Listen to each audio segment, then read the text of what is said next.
नमस्कार मैत्रिणींनो, ज्योत्स्ना रेसिपीमध्ये आपले खूप खूप मनापासून स्वागत आहे। आज मी रेसिपीने दाखविता तुम्हाला आषाढी एकादशीला पूजा कशी करायची घरच्या घरी ते दाखविणार आहे। आता सर्वांनाच कसं पंढरपूरला जाऊन दर्शन घेणं शक्य नसतं, तर घरच्या घरी पण आपण पूजा कशा पद्धतीने करू शकतो तर ते मी दाखवित आहे। तर मी इथे साहित्य घेतलेलं आहे सर्व पूजेसाठी। इथे बघा, मी अशी ही तुळस घेतलेली आहे। छोटंसं वृंदावनही घेऊ शकता तुम्ही। मी कुंडीमध्ये लावलेली आहे ही तुळस, आणि आंब्याची पानं घेतलेली आहे, आणि दुर्वा घेतलेला आहे, गणपतीची मूर्ती घेतलेली आहे, आणि विठ्ठल आणि रुक्मिणीची मूर्ती घेतलेली आहे। समजा तुमच्याकडे विठ्ठल रुक्मिणीची मूर्ती नसेल तर तुम्ही बाळकृष्णाची मूर्ती घेऊ शकता। गणपतीची सर्वांकडेच असते, पण समजा नसेलच तर तुम्ही सुपारी म्हणून गणपतीची पण पूजा करू शकता। गूळ खोबऱ्याचा नैवेद्य घेतलेला आहे, खडीसाखर घेतलेली आहे मी। इथे आपण म्हणजे केळी वगैरे याचाही नैवेद्य लावू शकतो। आणि ही तुळस घेतलेली आहे। तुळस मी अशी वाहायला आपल्याला विठ्ठल रुक्मिणीला वाहायचं आहे त्यासाठी घेतलेली आहे। तर बघा, एकादशीच्या दिवशी तुळस तोडायची नाही, आदल्या दिवशीच आपण तोडून ठेवायची आहे। या पद्धतीने घेतलेली आहे मी। आणि खडीसाखर आणि हे हार घेतलेला आहे, फुलं घेतलेले आहे। आता इकडे मी आरती करून घेतलेली आहे। बघा, मी एक दिवानो तेलाचा लावून घेतलेला आहे, आणि नारळ घेतलेला आहे। तुम्ही 5 प्रकारचे फळं घेऊ शकता। मी नारळ घेतलेला आहे फळ म्हणून, आणि हे आरती घेतलेली आहे। तर आता इथे ना मी म्हणजे अक्षदा घेतलेल्या आहे, आणि इथे मी दूध घेतलेलं आहे। तुम्ही पंचामृतही घेऊ शकता, परंतु मी दूधच घेतलेलं आहे। दूध घेतलं तरी चालतं, पंचामृत घेतलं तर अतिउत्तम। आणि इथे मी एका लोट्यामध्ये पाणी घेतलेलं आहे अभिषेक करण्यासाठी, आणि मी पिवळं चंदन घेतलेलं आहे। बघा, पिवळं चंदन आणलेलं आहे मी, आणि 1 रुपयाचा शिक्का आरतीमध्ये ठेवायचा, आणि सुपारी घेतलेली आहे, आणि हळद, कुंकू, गुलाल बुक्का हे घेऊन घेतलेला आहे। आणि हा तुपाचा दिवा एक लावून घ्यायचा आहे आरतीमध्ये। या पद्धतीने आरती तयार करून घ्यायची आहे। अशा पद्धतीने तयारी करून घ्यायची, म्हणजे पूजा करायला आपल्याला सोपं जातं आणि उठायचा प्रश्नच पडत नाही। आणि मी अगरबत्ती पण लावून घेतलेली आहे, आणि व्यवस्थित ही जागा पुसून पाट वगैरे व्यवस्थित तयार करून घेतलेला आहे। या पद्धतीने तयारी करून घ्यायची।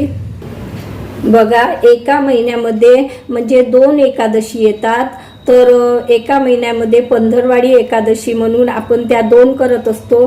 तर 12 महिने आपण त्या म्हणजे 24 होतात, आणि अधिक मास आला तर 2 अजून त्यात म्हणजे ॲड होतात, तर 26 होऊन जातात। समजा आपण 12 महिने नाही करू शकलो एकादशी, तर आपण काय करायचं, आता आषाढी एकादशीपासून आपल्याला करायची असली समजा म्हणजे एकादशी, तर आपण सुरू करू शकतो, किंवा कार्तिक एकादशीपासूनही सुरू करू शकतो, आणि आषाढी एकादशीपासूनही सुरू करू शकतो। समजा आपण नाही केल्या 12 महिन्याच्या, तर आपण आषाढी एकादशी आणि कार्तिक एकादशी केली तरीही आपण वर्षभराच्या एकादशीचं पुण्य आपल्याला मिळतं।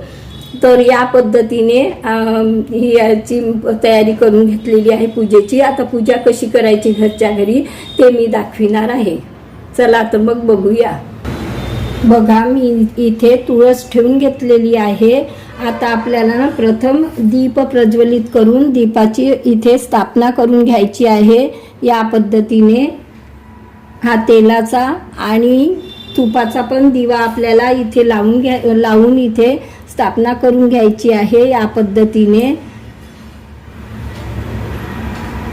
आता आपल्याला प्रथम न गणपतीचा अभिषेक करून घ्यायचा आहे। तर मी एक प्लेट घेतलेली आहे, आणि त्यामध्ये आपल्याला गणपतीचा अभिषेक करून गणपतीचं पूजन करून घ्यायचं आहे। प्रथम गणपतीचा अभिषेक करायचा आहे। प्रथम पाण्याने ओम गण गणपते नमो नमः, ओम गणपते नमो नमः, असं पाण्याने करायचं आहे. 11 वेळा आपल्याला जल अर्पण करायचं आहे. आणि नंतर मग आपल्याला दुधाने किंवा पंचामृतनी करायचं आहे. दुधानेही आपल्याला म्हणजे 11 वेळा करायचं आहे. ओम गणपते नमो नमः, ओम गणपते नमो नमः, ओम गणपते नमो नमः म्हणून. आणि मग पाण्याने करायचं आहे. 11 वेळा मंत्र जाप करत जायचं. आणि मग आपण चांगल्या स्वच्छ कापडाने मूर्तीला पुसून घ्यायचं आहे. मूर्तीची आपल्याला इथे स्थापना करून घ्यायची आहे. मी येथे आंब्याची पानं घेतलेली आहे. तुम्ही आपले विड्याची पानं घेऊ शकता या पद्धतीने. आता विड्याची पानं नाही मिळाली तर आपण आंब्याची पानं घेऊ शकतो. आणि इथे तांदळाची रास ठेवायची आणि आपल्याला गणपतीची मूर्तीची अशा प्रकारे स्थापना करून घ्यायची आहे, ठेवून घ्यायचं आहे. आणि त्यानंतर आपल्याला मग विठ्ठल आणि रुक्मिणीचं अभिषेक करून घ्यायचं आहे. तुमच्याकडे समजा मूर्ती नसेल तर आपण बाळकृष्णाच्या मूर्तीचं करू शकतो, किंवा फोटो असेल तर फोटोचंही करू शकतो. आपण फोटो ठेवून त्यांचंही पण अभिषेक मी दाखविलेलं आहे. काही व्हिडिओमध्ये आहे माझ्या कसं करायचं ते. तर आता आपण विठ्ठल आणि रुक्मिणीचं अभिषेक करून घ्यायचं आहे. या पद्धतीने पहिले 11 वेळा करून घ्यायचं. जल अर्पण करायचं आहे. आणि ओम नमो भगवते वासुदेवाय, ओम नमो भगवते वासुदेवाय हा मंत्र जाप आपल्याला एकादशीच्या दिवशी मनातल्या मनात करायचा आहे. आणि मग पंचामृत असेल तर पंचामृतनी किंवा दुधाने ओम नमो भगवते वासुदेवाय, ओम नमो भगवते वासुदेवाय मग शुद्ध पाण्याने करून घ्यायचं आहे. आणि मंत्र जाप मनातल्या मनात करायचा आहे. या पद्धतीने पूजा करून घ्यायची आहे. मग स्वच्छ कापडाने आपल्याला हे पुसून घ्यायचं आहे. आणि व्यवस्थित आपल्याला इथे मूर्तीची स्थापना करून घ्यायची आहे. बघा या पद्धतीने आपण मूर्ती इथे तांदळाची रास ठेवलेली आहे. आणि अशा पद्धतीने आपल्याला मांडून घ्यायचं आहे. तुळसलाही आपल्याला जल अर्पण करून द्यायचं आहे या पद्धतीने. आणि आता आपल्याला तुम्हाला फळं असेल तर फळं ठेवा, नाही तर माझ्याजवळ मी तर नारळ घेतलेला आहे, तर नारळ फळ म्हणून मी ठेवते आहे.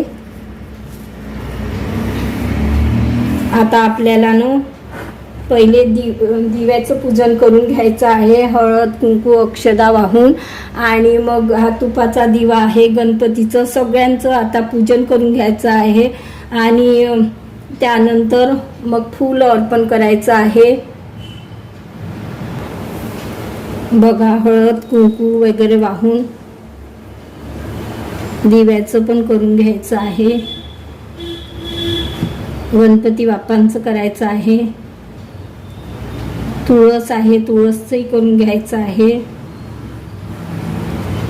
आणि आपल्याला आता विठ्ठल आणि रुक्मिणी आहे, तर विठ्ठलांना मी असं पिवळं चंदन घेतलेलं आहे. आता हे चंदन आपण लावून घ्यायचं आहे या पद्धतीने. आणि रुक्मिणी मातेला हळद कुंकू वाहून घ्यायचं आहे. अक्षदा हळद कुंकू वाहून घ्यायचं आहे. आणि आता हे फळ म्हणून मी नारळ घेतलेला आहे, मी त्याचंही पूजन करून घेते. हळद कुंकू वाहून आणि फूल अर्पण करायचं आहे. आता मी इथे प्रथम दिव्याला आणि मग गणपती बाप्पांना आणि दुसरे आता आपण तुपाचा दिवा लावलेला आहे तिकडे पण. आणि तुळस आहे, तुळसला पण फूल अर्पण करून देते. आणि आता मी इथे हार घेतलेला आहे, तर आता आपण हा हार या पद्धतीने मी चढवून घेत आहे, कारण की हा असा घालताना म्हणजे व्यवस्थित बसत नाही आहे. तर मी अशा पद्धतीने. आणि ही आपली तुळस वाहायची आहे. आणि गणपती बाप्पाला दुर्वा घेतलेला आहे, दुर्वा वाहून घ्यायच्या. आणि आपल्याला गूळ खोबऱ्याचा नैवेद्य दाखवायचा आहे गणपती बाप्पांसाठी. आणि दिव्याला आपण साखरेचं असं नैवेद्य लावायचं आहे या पद्धतीने. आणि मी विठ्ठल रुक्मिणीसाठी आता ही खडी साखरच घेतलेली आहे, कारण की कसं फळ वगैरे केळी वगैरे अर्पण करू शकतो आपण, पण आज मला मिळाले नाही तर मी या पद्धतीने पूजा करीत आहे. अशा पद्धतीने पूर्ण पूजा करून घ्यायची आहे. एकादशीच्या दिवशी उपवास असतो आणि दुसऱ्या दिवशी सोडावा लागतो, तर या पद्धतीने मी पूजा केलेली आहे. आणि दिवसभर आपल्याला मनातल्या मनात ओम नमो भगवते वासुदेवाचा जप करायचा आहे. या पद्धतीने नैवेद्य वगैरे लावून घ्यायचं आहे आणि खूप प्रसन्न वाटते पूजा केल्यावर. आणि शेवटी आपल्याला कापूर लावून आरती करायची आहे. दिवा ठेवून आरती करायची आणि प्रथम गणपतीची करायची, मग विठ्ठल रुक्माईची करायची. अशा पद्धतीने मी साधी सोपी पूजा केलेली आहे. कशी वाटली तुम्हाला माझी साधी सोपी पूजा कमेंट्स करून कळवा. पुन्हा भेटू नवीन व्हिडिओसोबत. तोपर्यंत मस्त राहा, खुश राहा. धन्यवाद. सर्वांना आषाढी एकादशीच्या खूप हार्दिक शुभेच्छा.